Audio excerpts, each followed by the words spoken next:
Dans notre agglomération, on a un très bon réseau de transport en commun. On a un très bon réseau de transport en commun. Et pourquoi? Alors, vous avez parlé de site propre, vous avez parlé de versement de transport. Je ne sais pas si les plus jeunes qui sont ici savent que c'est issu de la LOTI, la loi d'orientation des transports en commun.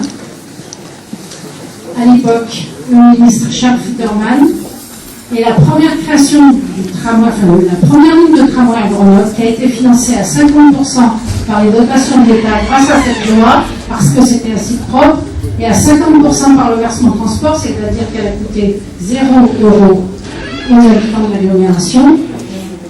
Elle n'aurait pas pu se faire sans cette loi. Et depuis cette loi, je n'ai pas entendu dans la salle d'autres mots que site propre et versement transport. Il ne s'est pas passé grand-chose à l'Assemblée nationale.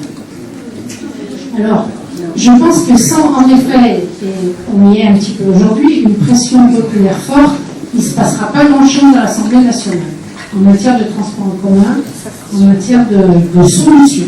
Parce que ça vaudrait le coup demain de l'emmener se balader dans Grenoble, qu'elle voit le réseau qu'on a.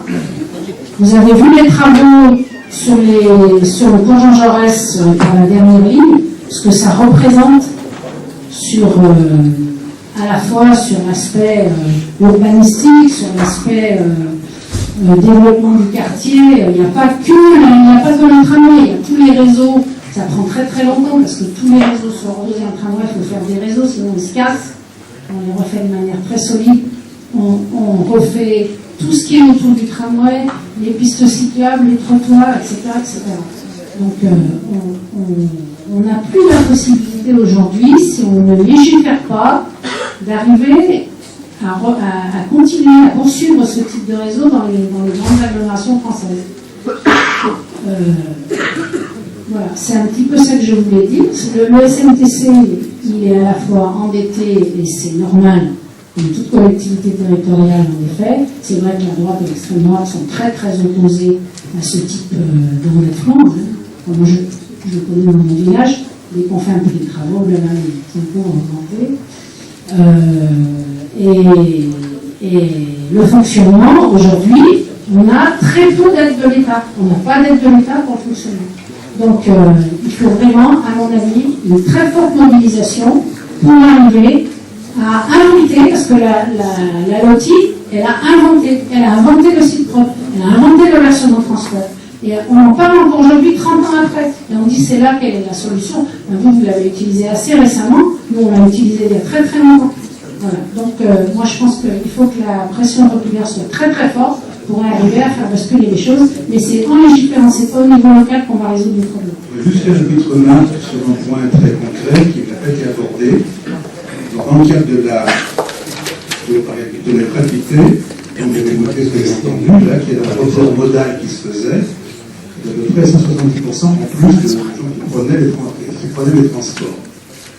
Moi, je vais plus loin que ça.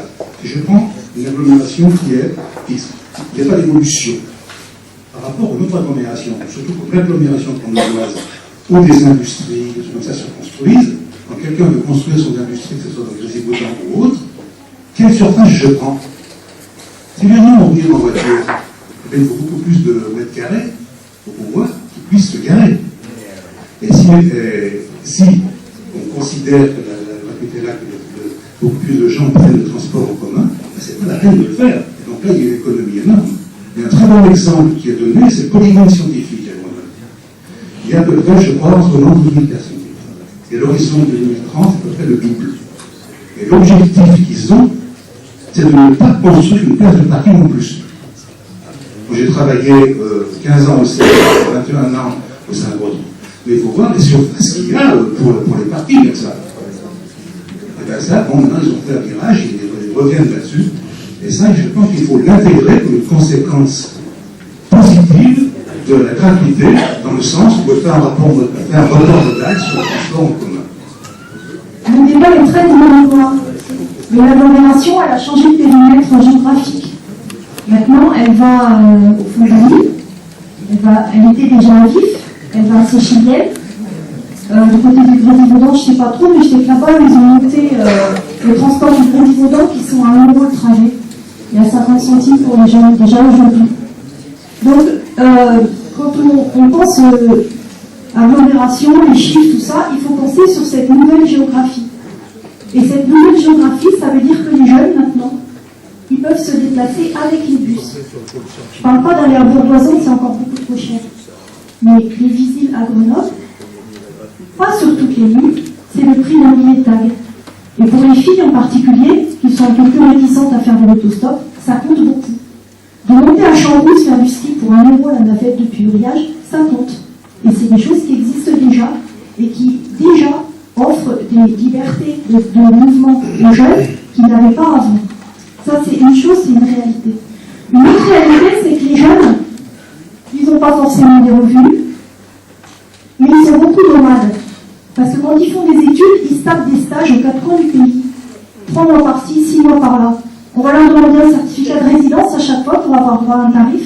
Pour dire sur ce que dit Marianne, moi j'ai ma fille, elle a été pendant 2 ans, elle a fait ses études sur Lyon, elle était en stage sur Grenoble. Et je peux vous dire que sur Lyon, on a fraudé. Simplement parce qu'on ne pouvait pas payer une carte ici et en payer une autre sur Lyon. Donc le problème, il a été vite résolu. Voilà. Moi je voudrais revenir sur ce que tu disais, Magali, sur l'émancipation. Et quand même ce qu'il y a dans la tête. Moi, je travaille dans une commune, sur Saint-Martin-d'Air, et notamment, je travaille sur les quartiers populaires de Saint-Martin-d'Air. Et on a fait venir moi, j'organise 3 spectacles par an qui sont gratuits, c'est-à-dire qui sont offerts à la population. Et en plus, on décide, avec à peu près 70 habitants, les spectacles qu'on va faire venir. Et ben, je vous promets que pendant 2 ans, le directeur du spectacle vivant et moi-même, on a mené une bataille auprès de collègues de la mairie pour que le spectacle soit gratuit. Et quand on a commencé à faire, j'ai mon ex-adjointe qui est à côté de moi, quand on a, à la fin du premier spectacle, la première fois, des personnes qui ne vont jamais au spectacle sont venues en nous disant « Merci de nous faire rêver, ça nous fait du bien ». Et moi, je trouve que la dame qui est intervenue tout à l'heure et qui dit « J'allais en ville gratuitement et j'allais me payer un pot en ville, j'allais retrouver mes copines », et ben moi, cette dame, elle vivait. Et moi, samedi matin, quand j'ai distribué les tracts, et ben j'ai plein d'anciens qui m'ont dit « On ne se déplace plus aujourd'hui ». Et j'ai plein de femmes qui sont seules avec les gamins, parce que je les connais, parce que je travaille dans les quartiers, qui m'ont dit, mais nous, quand nos gamins, ils sont dans les lycées professionnels à l'autre bout de l'agglomération, qu'on en a 3, qu'il faut payer pour les 3, et ben ils disent, on en a marre, et on en a marre aussi de toujours justifier partout qu'on est pauvre, qu'on n'a pas l'argent, qu'on n'a pas les revenus, qu'on n'a pas ci. Et moi, c'est pour ça que cette notion, cette idée, c'est vraiment une belle idée, Marianne, tu as raison, on se bat pour des idées, il faut qu'on la fasse grandir, cette idée. 2 aspects. Le nouveau parti capitaliste fait partie du collectif, partie prenante, parce que pour nous, je ne vais pas reprendre les arguments que Mariano avait développés au départ, on les partage complètement. Nous pensons que le jeu politique actuel, habituel, ne permettra pas d'obtenir la gratuité. C'est par un mouvement fort, comme ça a été dit. Je ne veux pas faire des trucs nouveaux, je ne veux pas faire des scoops, mais tout a été dit là.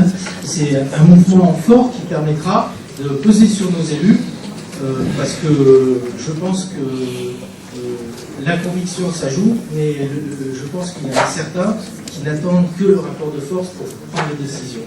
Donc c'est pour ça que ce meeting fait partie de cette réunion, fait partie du début d'une campagne de pression forte auprès des élus.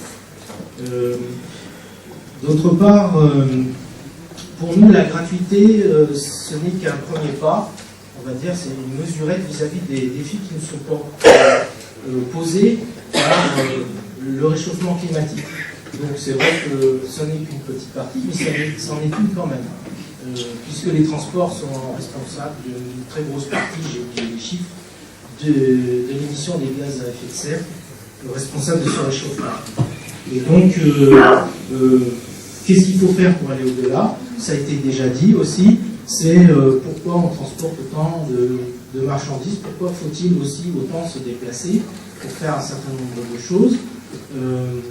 Alors on pense surtout aux marchandises, ça n'a rien à voir avec les transports de personnes. Là, il y a toute une, on l'a aussi dit, le SCOT, le PAU, l'implantation des villes, et puis aussi réfléchir à qu'est-ce qu'on produit pour qu'on déplace le point de marchandises, comment est-il, et puis enfin, la gratuité, ça fait partie d'un modèle de société où effectivement, là aussi on l'a dit, il y a la gratuité des premiers kilowattheures, des premiers mètres carrés, des premiers mètres cubes d'eau, qui sont des choses essentielles à la vie, qui en font partie. Ensuite, là je quitte mon étiquette FPA, et je vais parler de Voiron, je suis désolé, je ne suis pas grenoblois, et je veux prendre deux exemples. Quand il a été mis en place les lignes express c'est bien, c'est le Conseil général qui a fait ça. Au début, on a entendu comme un vent de révolte en disant regardez l'argent public qui est gaspillé, puisque les bus, au départ, ils roulaient un peu à vide. Il y avait 3-4 personnes, ça a été mis en place il y a 2 ans, 3 ans, je ne sais plus. Et puis petit à petit, les bus se sont remplis. Et maintenant, il y a des bus toutes les 5 minutes. Et imaginez un bus de 50 personnes, ça fait 50 bagnoles de moins sur nos routes. Toutes les 5 minutes, tu seras pas un peu parfait, toi?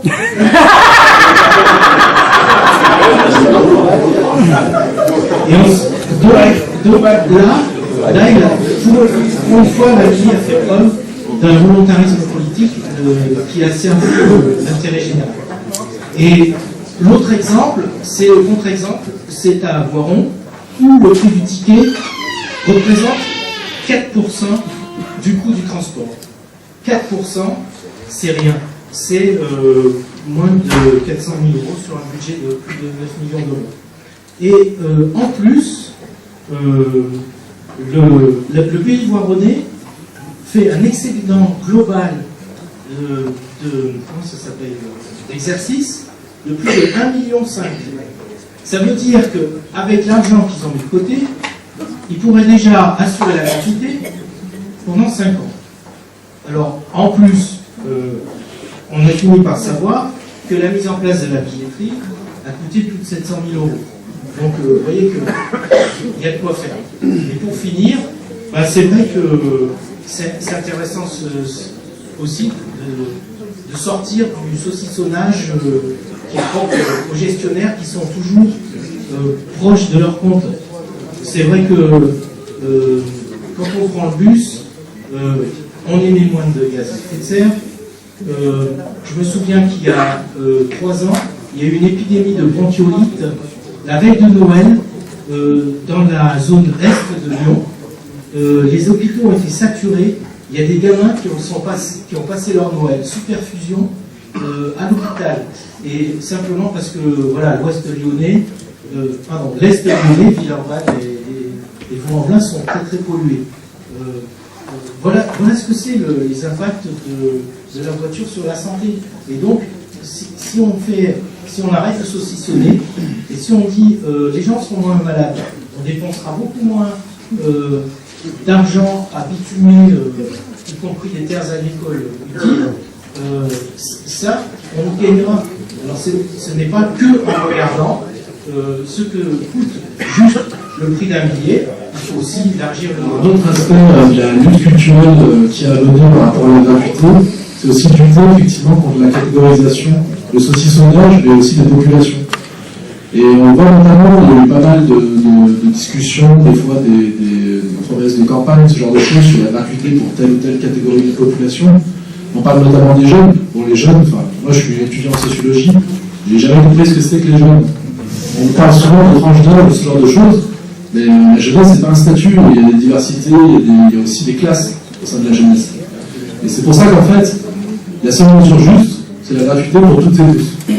C'est la seule mesure juste.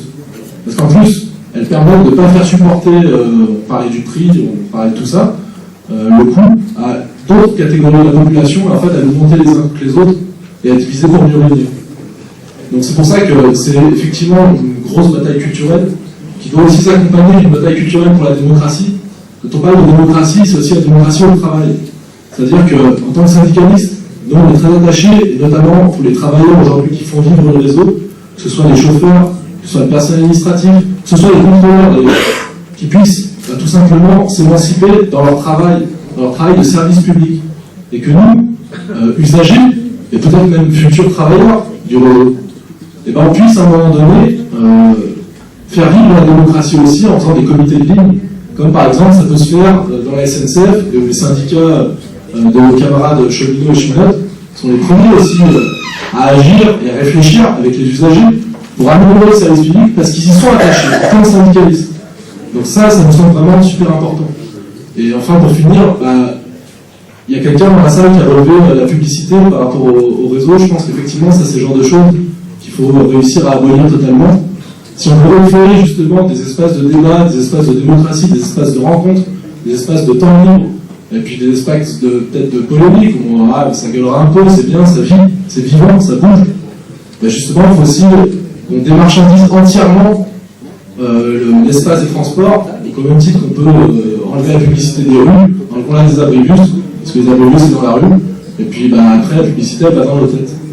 Donc essayons de gagner justement un vrai service public, la gratuité, la démocratie, et puis d'ailleurs effectivement après il y a plein d'autres solutions qui ont été évoquées. Je trouve que le débat était très riche ce soir.